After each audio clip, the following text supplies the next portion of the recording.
In the previous episode here on Plant One On Me, we explored part of Fairchild Tropical Botanic Garden's Conservatory with Chad Husby, which will be continuing forward in this episode.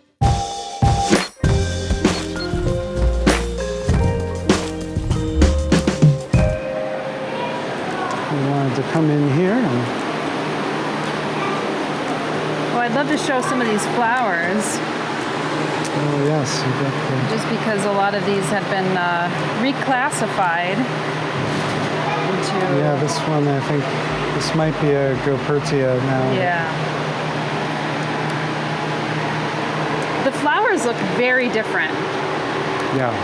And I'm not sure how they ever got into the same category. Yeah, well, I guess just the emphasis on different characteristics, changes with time, and then the molecular data that we get from DNA adds more information. And, Is this like a funky metanilla? No, this is actually another one of these strange ardisias. It's so bizarre. This really throws me off. That does look very, the architecture is very much like a metanilla. Yeah. We have some of the... Wow, look at this. Is this just naturally tearing apart?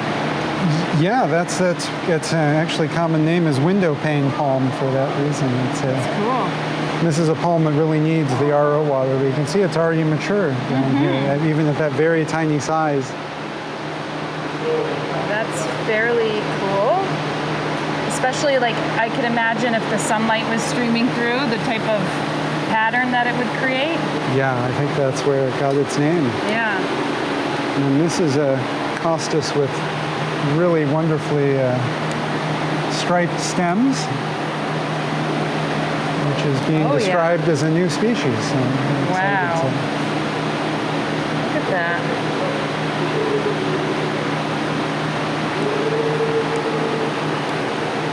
Does that reflect the color in the leaves? Like the leaves are more purple and green? Yeah.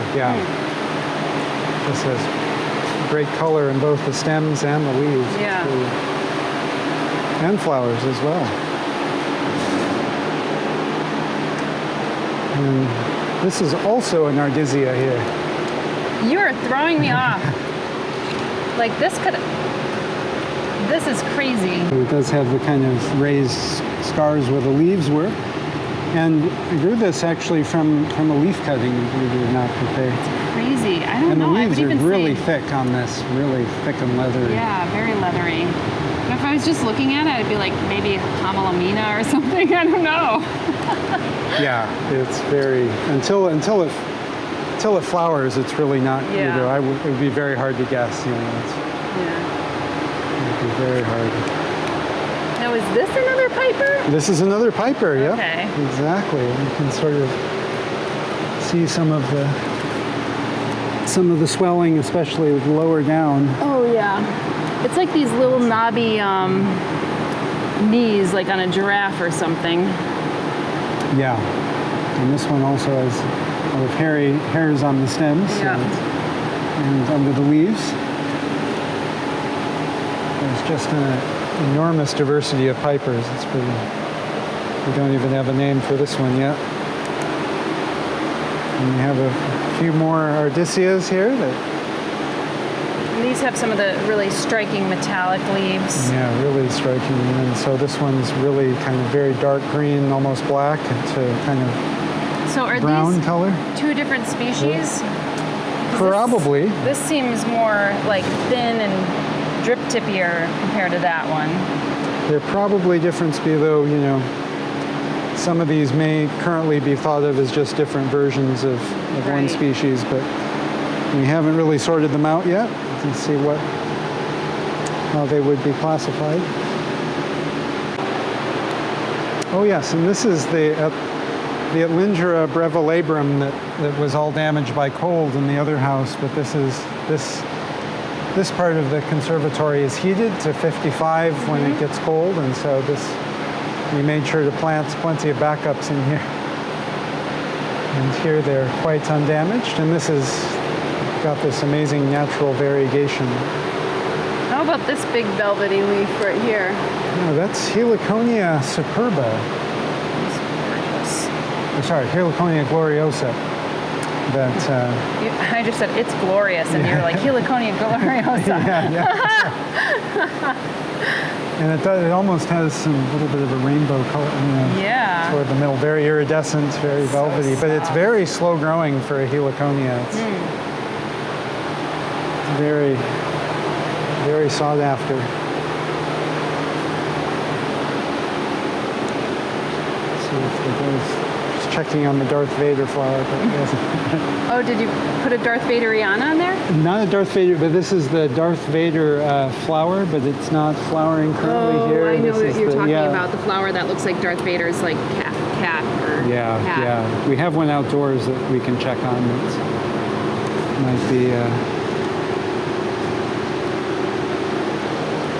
That might be flowering. There's some of your aspleniums in here still. I remember these from last time. Yes, indeed. Yeah, we've got a few less. We've been putting more of those outdoors, but these are some of the Southeast Asian bird's nest aspleniums. They're selected for having very wavy leaves. Now, are these in the Marantacea? Or are these in the Homalomina? What are these? Yeah, those are actually this is one of the Campharia. Campharia, the ginger. Gingers, yeah. Okay. But this is actually a Homalomina here. Homalomina. Look at what's happening here. Yeah, they can do that sometimes. Did the tip get damaged, or is it just do that? They just do that on occasion. Another costus with very, very nice coloration. This is Costus laevis.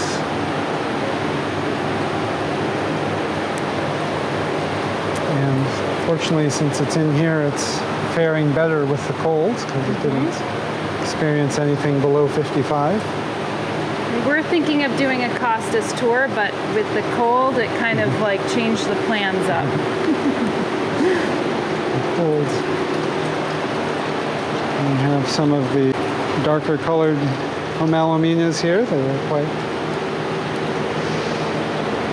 Now, do these have a species, or are they just kind of like... This seems to be Homalomina truncata.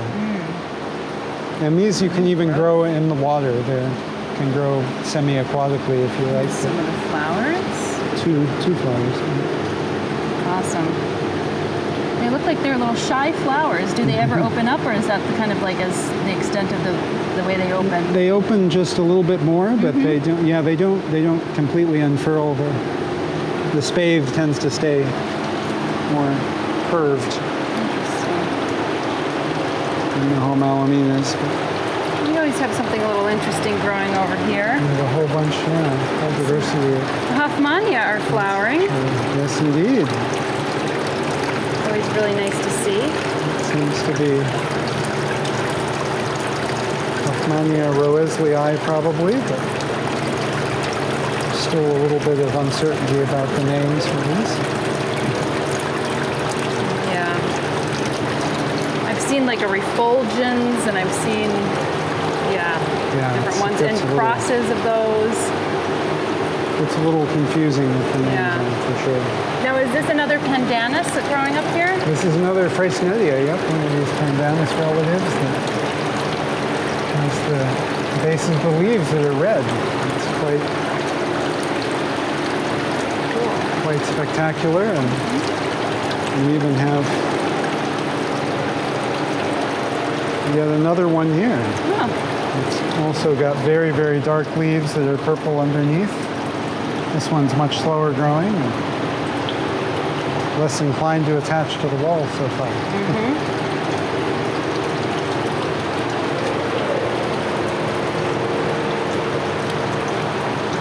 The Rhaphidophora foraminifera, the sort of Monstera look-alike from Asia.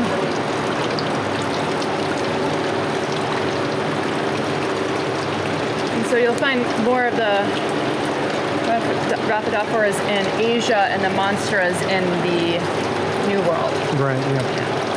Yes, each of them is confined to the different hemispheres, so but there are some that look very similar to the others.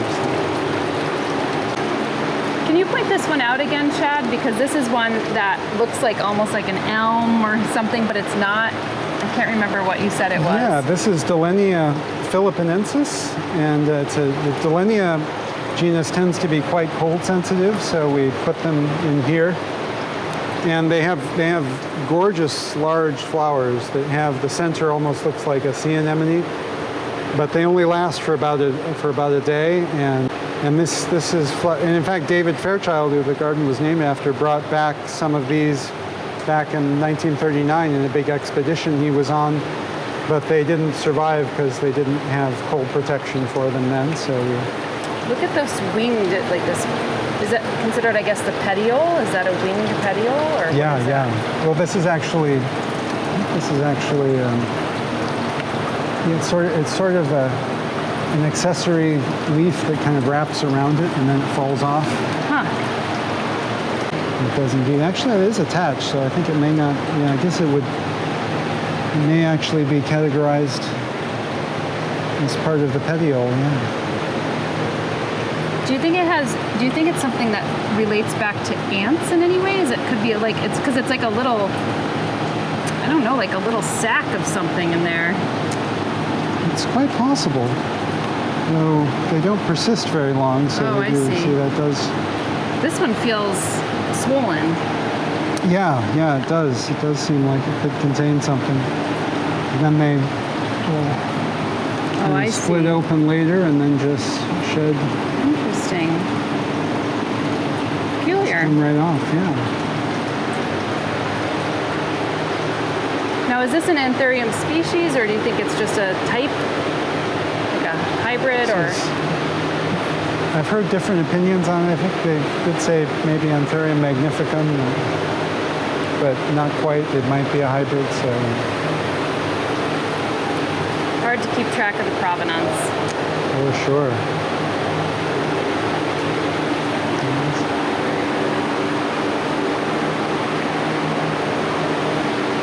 This is Pentagonia and Landii. That's also it's in the coffee family, like Hoffmannia, in the same family, and it's very, very cold sensitive. So the fact that we keep it in here is the reason it still has leaves.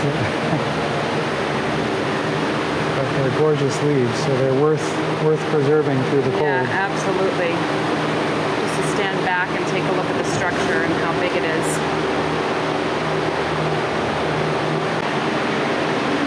And this little poem is quite special. This is a fairly newly described species, Rayphis vidalii from Vietnam, that stays not much bigger than this and forms a beautiful little clump. So delicate. It's very, very delicate and very slow growing.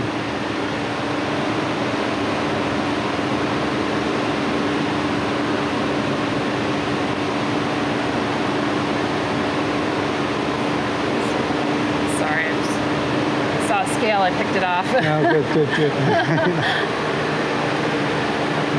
Plants need all the help they can get. So. And then this is a whole other corner here that is going to be yet to plant up. Yes, indeed. We removed some concrete here that opens up the whole area to plant. So we'll be filling it up this spring. That's exciting. Very exciting. Yeah, this is a special relative of, maybe a hybrid of the sealing wax palm called the Theodora or Teddy Buehler palm, that is known for the stripes and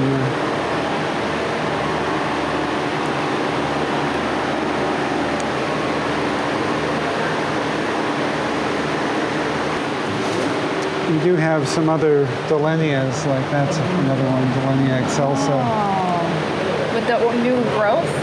Orange new growth? Yeah, we're one with the orange new growth. And that Dillenia has yellow flowers, whereas the philippinensis we just looked at has white flowers. Now, is that thing like a giant cycad with a funky leaf? Yeah.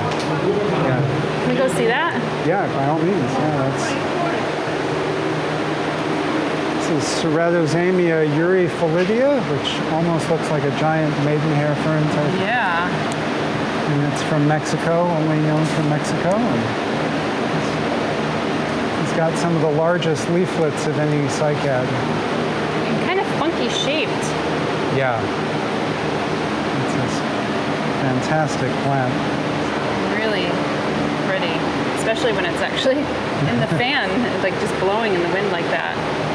It's really appreciated the RO water in here.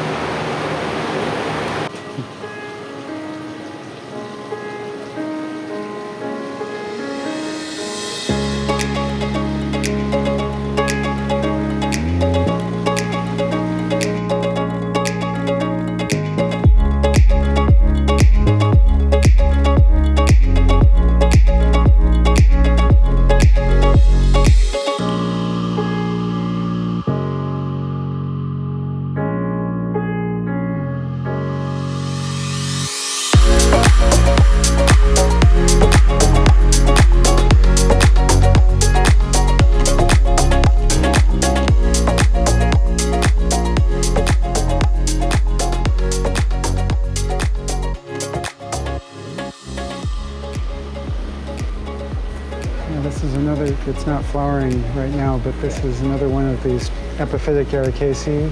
Oh, this one right here? Yeah, Macleonia. It gets little orange little orange flowers. Oh, I see this. Nice. What is that? Is that something, that little yellow creamy Yeah, color? that's What is that's that kind one? of developing. That's this, yeah, the Macleonia. Okay. Yeah, it's got a bunch coming. Oh, so yeah, I see. this whole group is pretty, got a lot of potential. And then there's a tropical cactus. Yeah, that's one they call Whittia amazonica. It's gone through several genera. I'm not sure if Yeah. that's the current one, but it has really, it's one of the few, lowlands rainforest cacti, and And it gets flowers along the stems, right? yeah, along the stems. Stems, Yep. yeah. They're flattened. Pinkish, like, right? Aren't they? Yeah, they're pinkish purplish. Yeah, yeah. And they're quite vivid. Yeah. And it's a cactus that really likes a lot of humidity, and Well, it's right next to the mister, so. yes, it's got what it wants.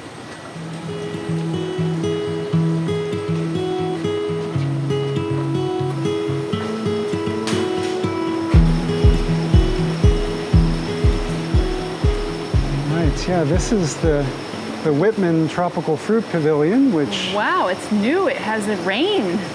Yes, indeed, and it's been focused on the fruits that are too tropical for South Florida that need some protection, but we've been transformed it into an additional understory of tropical plants here, and we have this new fountain in the center that gives it the sound and feel of rain, rainforest. So funky. It's so like it's so modern and industrial, that little rain thing. It's crazy. Yeah, it is. And then we've just been filling in the understory under the durians and other tropical plants here, the tropical fruits that with the sorts of things that you'd find in the rainforest that those fruits are found with. And everything from selaginellas. This is a cycad from Australia, Bowenia, which looks more like a fern, for example. And we've been planting all sorts of epiphytes on this wet wall here, full of begonias and ferns and some interesting little aroids. Now, Dr. Block was telling me some of the things that he used on his wet wall was cow manure and buttermilk. Is that the same kind of technique that you guys used over here? We haven't experimented with that yet, but it's be interesting to try. Yeah, that's a secret sauce. So.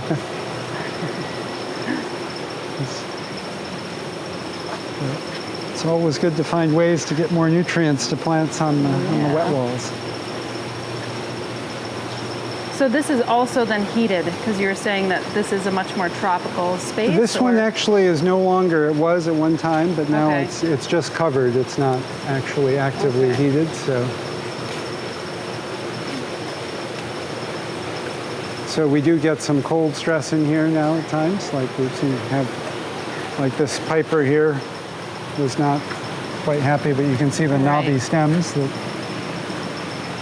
are characteristic of piper. But what are the fruits in here that you're excited to grow? well, we have some wild relatives of the mango up ahead there that are in the genus Mangifera. We have 3 different wild mango species. And we also have the durians, which are famous as very fragrant fruits. Fragrant is a very euphemistic way of describing it.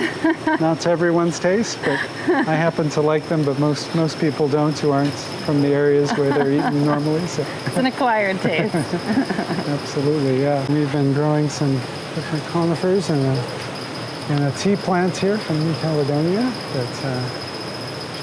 Tea meaning T-I, right? Yeah, I mean tea courtelini, so, or courteline, depending on how you pronounce it, from New.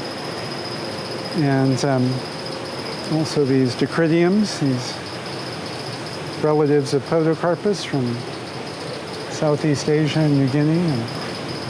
And behind us, one from New Caledonia. This is Dacrydium aracarioides that is from Atlanta Botanical Garden. They got too big for their conservatory, so we hired a 26-foot U-Haul and brought it down here a couple years ago. It's got an excellent structure. It's like weeping. Is it naturally weeping like this? It naturally is weeping when it's kind of juvenile, and then eventually it gets more upright. But it doesn't, when it's got less direct sunlight like here, it weeps more.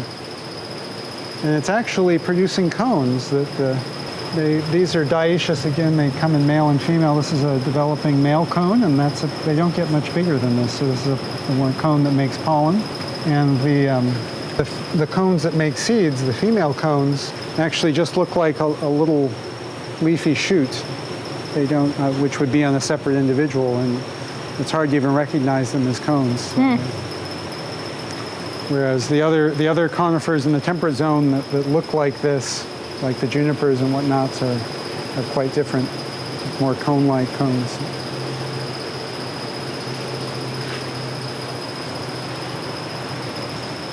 And we also, it's another conifer from New Caledonia that actually will grow in rivers there. It's Retrophyllum minor, which is one of the few conifers that actually likes to have its feet wet. And this one's actually, this Rhapis vidalii is actually in better shape than the other one. But yeah, it is.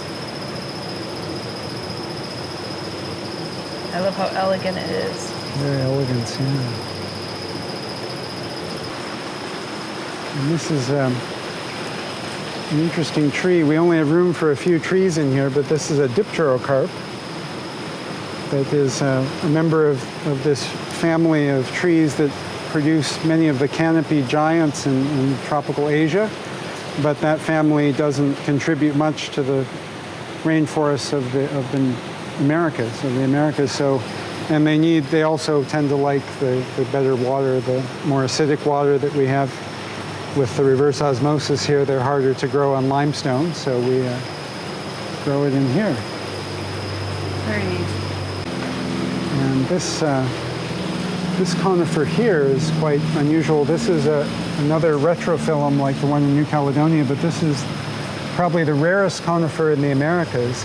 Or at least the rarest tropical conifer. It grows only in one region of Rondônia in Brazil, and this was a gift to us from the Geldy Museum in Brazil. And there's only one clone in cultivation, and it's a male, so we're very, very excited to be able to grow it. But it grows in lowlands, whereas the other retrophyllum that grows in the Americas is from the mountains, so this is the one that really will thrive here. Don't pretend you want to pass that ficus by. Yeah, these are... I remember when this used to have all your ficuses in. Yeah, I used to have the whole collection of Ficus deltoidea in here, but now we have a few that are planted in the rock wall here, which is the kind of habitat they like growing on rocks. They're a little stressed because of the cold. They don't like the cooler temperatures that much, but we have about about 6 different varieties of Ficus deltoidea here. This is one that has the really dimpled leaves that's pretty neat, and it's got some developing figs on it. This one too with the slightly larger leaf. Yeah, this one is larger, and this one also will, the new growth is red on it, but it's got really good underside, leaf underside color. And so we're still adding to the Ficus deltoidea collections. And it's interesting too that we have actually a Florida native plant here that actually needs the conditions in this rainforest. This is an unusual grass called Pharis. I was gonna say it looks like a grass inflorescence. Yep, it is. It is a grass inflorescence, but it's a ancient grass that genus that there's only one species of Pharis in the continental U.S. and it was actually thought to be extinct for a long time. It's in the Big Bend region of Florida, quite a bit to the north here, but it's from an area with more acidic soils, and so it doesn't like our limestone soils down here, but it does like the RO water and the more acidic conditions in the conservatory. And the seeds actually are kind of like Velcro. They will stick to clothing. Very handy. There's a lot of seeds that are like that. Definitely. Oh yes, and we have to look at this piper. This is the piper that goes by the name popcorn, as I mentioned, because of the nodes look like kind of like a popped popcorn kernel or a popping popcorn kernel. Let's see if I... It's either when the stems kind of come off, they leave an interesting, very clean abscission, very clean separation. It almost looks like the lotus, like a smaller version of the lotus when it. Oh yeah, the yeah. seed head, you know. Definitely. And see, there's one that's fairly fresh that came off, maybe from the cold. And when they break off like that, is that a way of propagating, or is it just a way of, you know? Yeah, we can use. Yeah, we have propagated them that way, but I think it's also a way of kind of having a clean, you know. See, so when they do need to shed or there's damage or something, then they actually have kind of a pre-programmed area to shed that part and have that part sealed off so it won't rot. So sometimes plants do that. So yeah. Like it's a self-made scar. Yeah. Sort of like a self-pruning mechanism like we talked about with euphorbias. Look at how grassy this one is. Is this a type of palm? Yes, indeed. This is one of the palms that's fairly delicate and needs these conditions. And yeah, Lytocarium weldellionum, South America. But this is one of the palms that needs the better water conditions, the reverse osmosis, and has struggled in our normal outdoor conditions here in South Florida. So we're using the conservatories to push the limits a bit.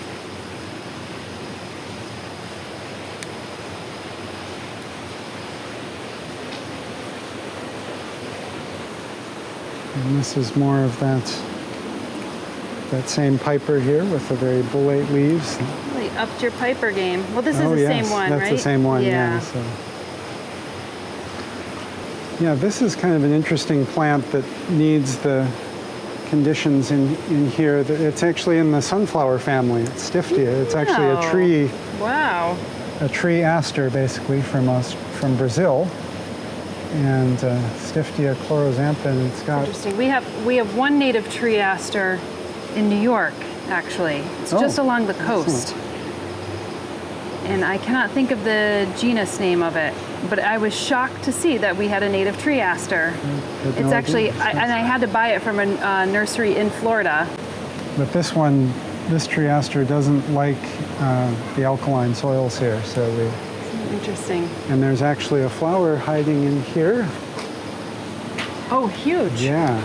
Okay, see, this is very similar to the flowers of our native tree aster, except they're white and they're not as huge, but they look very much like that little powder puffy. Yep. And this is the bud of one of those that's just emerging. So I guess we have another one over there. And then this is one of the more familiar sorts of pipers that Yes, that's climbing right. the walls. Now, is that an ornatum, or is that Probably one that looks like the What's ornatum, and I can't think of the called one. Sylvaticum, I think. Sylvaticum, okay.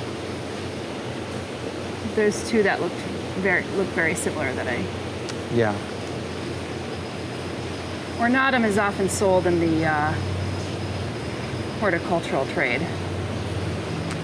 Yeah, ornatum has been around for a long, long time, but it's, there's little controversy whether they call it ornatum or crocatum. And so Oh, that's right, yeah. Yeah, it's Awesome. challenging to sort out, yeah.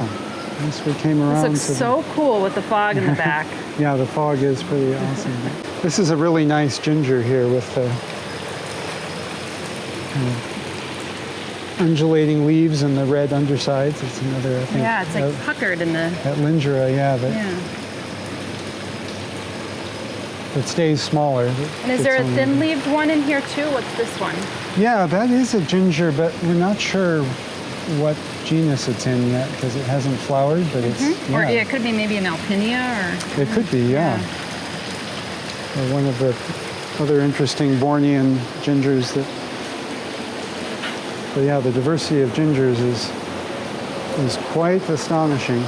Now, do you walk through here every day and then kind of get a sense of like what's blooming and stuff like that, or do you not get the luxury of walking in here every day? Usually a couple times a week, yeah, not quite. We do have a curator who takes care of this now more consistently, Kristen Tadeveco, so usually if there's something new happening, she'll let us know, but I certainly like to keep an eye on it as well. Nice. Because all these plants, or many of these plants, we collected on our trips, so we like to see our babies firsthand. Now, if you enjoyed learning about plants on these field trips, then do us a favor and give the video a thumbs up and comment below. And if you're keen on helping keep this channel ticking, hit that subscribe button. And the notifications bell will actually keep you informed on upcoming episodes. Tipping the channel or becoming one of our supportive, sustaining members is so much appreciated because it allows us to do more great episodes like this. Additionally, you could check out our online houseplant materials and courses, including the 125 Houseplant Care Spreadsheet, Houseplant Basics, Troubleshoot Your Houseplants, and the Houseplant Masterclass. And don't forget that we have a new channel covering outdoor gardening, herbs, permaculture, agroforestry, and homesteading over at Flock Finger Lakes. So we'll see you at Flock or in the next episode here on Plant One On Me.